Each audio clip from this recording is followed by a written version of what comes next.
મારું નામ જિજ્ઞા હરિયા છે. જામનગરમાં જે પ્રતિષ્ઠિત સ્કૂલ છે શ્રી એલજી હરિયા સ્કૂલ, એ મારા દાદાજી છે, મારા બાપુજી. અને આપણી જે બધી કોલેજીસ ચાલે છે એ જે હરિયા કોલેજના નામે કેમ્પસ વખણાય છે, એ પણ અમારા દાદાજીના નામે બન્યું છે. હવે આજે જે પ્રસંગ થયો એની પહેલા હું તમને થોડી હિસ્ટ્રી કહું કે કઈ રીતે શું કામ આવું થયું. હવે મારા દાદાજી કજુડા ગામમાં મોટા થયા હતા. એ 3 ચોપડી ભણેલા અને કજુડા ગામ નાની વયે 9 વર્ષની ઉંમર છોડીને એ મુંબઈ આવ્યા. અને એમણે કડી મજૂરી, એટલે આપણે હાથ ગાડી લઈને નારિયેલ ના વેચતા હોય માણસો, કડી મજૂરી કરીને 5મે માળે લિફ્ટ નથી એવી જગ્યાએ ડિલિવરીના કામથી શરૂઆત કરીને પછી ધંધો વિકસાવ્યો. મારા બાપુજીની ઉંમર જેમ મોટી થતી ગઈ એમ એમની નજર બહુ કમજોર થઈ ગઈ. એમની આઈસાઇટ સાવ વહી ગઈ, પણ એમનું વિઝન બહુ જ સ્ટ્રોંગ હતું. મારા પપ્પા શ્રી જયંતિભાઈ હરિયા અને બીજા એક ભાઈ હતા કાંતિભાઈ હરિયા, એ બે એમના દીકરાઓ. એમણે મહેનત કરીને એ હદ સુધી પહોંચી ગયા કે દુનિયાના ગમે તે મોટામાં મોટું શહેર ના આપો, તમે લંડન કયો, ન્યુયોર્ક કયો, નાઇરોબી કયો, હોંગકોંગ કયો, દુબઈ કયો, જ્યાં કયો ત્યાં આપણી ઓફિસીસ હતી. એટલે તમે વિચાર કરો કે જર્ની ક્યાંથી ક્યાં આવી. અને બાપુજીની 2 આંખો એટલે એમના દીકરાઓ. એક થોડી ઉંમર જતા જ્યારે એમની ઉંમર મોટી થઈ તો એમણે 2 ભાઈઓને બોલાવ્યા કે મને તમને મારો વારસો કરી આપો છે, મારા જીવતાજી હું આ કરી નાખું. તો જેમણે બહુ હાર્ડ લાઈફ જોઈ હોય ને એ લોકો લક્ઝરી ઉપર ન સ્પેન્ડ કરી શકે, એ લોકો બીજાનું વિચારે. અને મારા બાપુજી જ્યારે હતા બી તો એમની વાત એમ થતી કે તમે લખુ બાપાને ત્યાં ગમે એમ કરીને પહોંચી જાઓ, તમને રોટલા ઓટલાની સગવડ થઈ જશે. મારા પપ્પા, મોટા બાપા, બાપુજી જ્યારે વારસાની વાત આપી તો બંનેએ કીધું અમને તમારો વારસો નથી જોઈતો, તમને જ્યાં વાપરવો હોય સારા કામે તમે વાપરો. 3 ભેગા મળીને નક્કી કર્યું કે બાએ બહુ સમજાવ્યા બી કે છોકરાને કે ભૈયા પૈસા વગર જિંદગી કાઢવી બહુ અઘરી છે. હું તમને કહું છું, મેં જોયું છે, તમે આમ ના કરો, તમે વારસાના લઈ લ્યો. એમના આટલા સમજાવ્યા બાદ પણ એ લોકોએ કીધું કે અમને નથી જોતા, અમે સક્ષમ છે, હવે અમારી રીતે કામ કરી લેશું. એના ઉપરાંત થયું એવું કે એના ઉપરાંત એ ટાઈમે કે બાપુજી જ્યારે ગામડેથી ગયા મુંબઈ તો ઘણા લોકો જોયું ને ગામડામાં ઘણા લોકો રોટલા ભર નતા થતા. હું વાત કરું છું 43 યર્સ પહેલાની, 45 યર્સ પહેલાની. એ લોકો બિચારા જતા હતા કેન્યા કે ગમે ત્યાં કે ભાઈ કંઈ પણ કરીને બહાર ગામ સેટ થશું. આજે જ લોકો અહીંયા આપણને ડોનેશન આપે છે, પણ એ લોકો જ્યાં ત્યારે જતા હતા તો આ લોકોએ જોયું કે ઇંગ્લિશ ના આવડે ને તમે ફોરેન કન્ટ્રીમાં જાઓ તો એમને સંકોચ થતો, એમનો કોન્ફિડન્સ ઓલું થતું. તો એમણે નક્કી કર્યું કે આપણે આપણા ભાઈબંધોને આપણે સારા કામે ઇંગ્લિશ મીડિયમ સ્કૂલ કરીએ જામનગરમાં, કે ભાઈ ગામડેથી કે ગમે ના આવે ને ઇંગ્લિશ મીડિયમ સારી સ્કૂલ ભણવા મળે. અને વસ્તુ એવી છે કે તમે જ્યારે સારા નીતિથી કંઈ કામ કરો, કે તમે જ્યારે એમ કહે ને કે ઓલા શાહરુખ ખાનનો ડાયલોગ શિદ્દત से अच्छे से तुम सोचोगे ना तो તમને રસ્તા મળતા જ રહેશે. GIDC finish the dialogue for me please finish the dialogue for me Shahrukh Khan. તો એ વસ્તુ માટે આપણને જીઆઈડીસી આ લોકોના જે કોન્ટેક્ટ હતા, વાપી એક ઘોડાની સવારી જતી ગારા હતા, એ વાપીને આપણે વિકસાવ્યું ઘણા લોકોએ, પણ ફેમિલી નેમ આપણું થોડું વધારે આગળ આવે.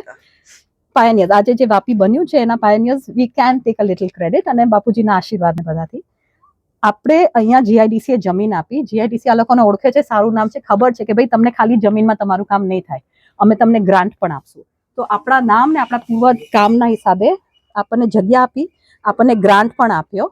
એના ઉપરાંત એશિયન પેન્ટ્સ કરીને પપ્પાના પરમ મિત્ર કે આપણા JVMIS નું હરિયા કોલેજ કેમ્પસમાં ગ્રેજ્યુએશનનો પ્રોગ્રામ હતો. હવે એનું ઇન્વાઇટ જે છે હું તમારા કોઈમાંથી એક વોટ્સએપમાં નાખી દઈશ. એમાં ઇન્વાઇટર્સના નામ, ટ્રસ્ટીના નામ, આપણા જે ચીફ ગેસ્ટ છે એમના નામ, બધાના નામ લખેલા હતા. આપણે સ્કૂલમાં ઓબ્વિયસલી જે ગ્રેજ્યુએટ થાય એ લોકોને કાળા રોબ્સ આપે ને હેટ, અને જે ડિગ્નેટરીઝ હતા, આપણા જે ટ્રસ્ટીઓ છે, જે મેઇન ચીફ ગેસ્ટ છે, એ લોકો માટે આપણે પર્પલ રોબ્સ રાખેલા કે ભાઈ they will dress up and give awards. હવે આપણા જે HOD છે ડોક્ટર અજય શાહ, એમણે પહેલા એક પરિમલભાઈનું ઇન્ટ્રોડક્શન આપ્યું as member of trust board. He is not a member of the trust board. એના પછી હવે ના બી પાડી કે ધીસ ઇઝ નોટ કરેક્ટ. એમણે જિનેશભાઈ ફૂલચંદ શાહ, જે રમણીકભાઈના સાળા સાહેબ છે, એમને ઇન્ટ્રોડ્યુસ કરાવ્યા as member of the trust board, અને એમને એ જ પર્પલ રોબ્સ પહેરાવીને સ્ટેજ ઉપર બોલાવ્યા, વિચ ઇઝ નોટ કરેક્ટ. અમે ના બી પાડી કે આ તમે એમને ન બોલાવી શકો, કારણ કે આપણા ટ્રસ્ટમાં એ કંઈ નથી. અને અમને સાંભળવામાં, અમે અહીંયા જામનગરમાં ઘણો સમયથી છે, તો અમને એમ જાણવામાં મળ્યું છે કે જિનેશભાઈ ફૂલચંદ શાહ, એમણે ઓશવાડ એકેડમી, જે આપણી OSRSની પ્રોપર્ટી છે, ઓશવાડ સમાજની, એ પ્રોપર્ટી ભાડે આપી દીધી હતી બીજા કોઈ બહારના ને. પછી સમાજના બધા આગેવાનો આવીને એમને કઢાવી. એના પછી એક છાત્રાલય છે આપણી, એક છાત્રાલય છે Digvijay plot, I am not sure ક્યાં આગળ, એની જગ્યા એમણે એવી શિફતથી જે ઓરિજિનલ ટ્રસ્ટનું નામ છે એમણે ને 4-5 બીજા લોકોએ બહુ સિમિલર નામનું ટ્રસ્ટ કરી અને કે આ પ્રોપર્ટી આ ટ્રસ્ટમાં ટ્રાન્સફર કરી નાખો. જે પણ આપણા સમાજના આગેવાનોએ બંધ કર્યું. એમના પણ અણગણિત ક્રિમિનલ કેસીસ છે, ચેક બાઉન્સીસ કેસીસ છે.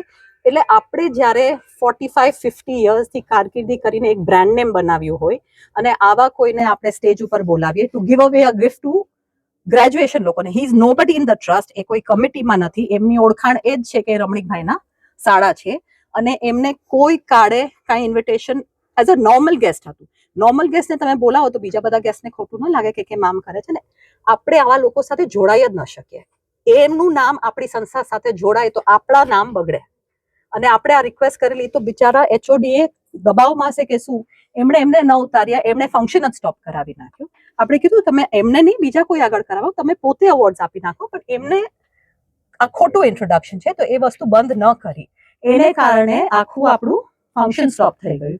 તો એ માણસ, કોઈ પણ માણસ જેને બેઝિક સેલ્ફ રિસ્પેક્ટ હોય ને, એ માણસ પોતે સ્ટેજ ઉપરથી ઉતરી જાય. રાઈટ, આટલું બધું જોતું હોય તો માણસ ઉતરી જાય. એ ન ઉતર્યા તે ન જ ઉતર્યા.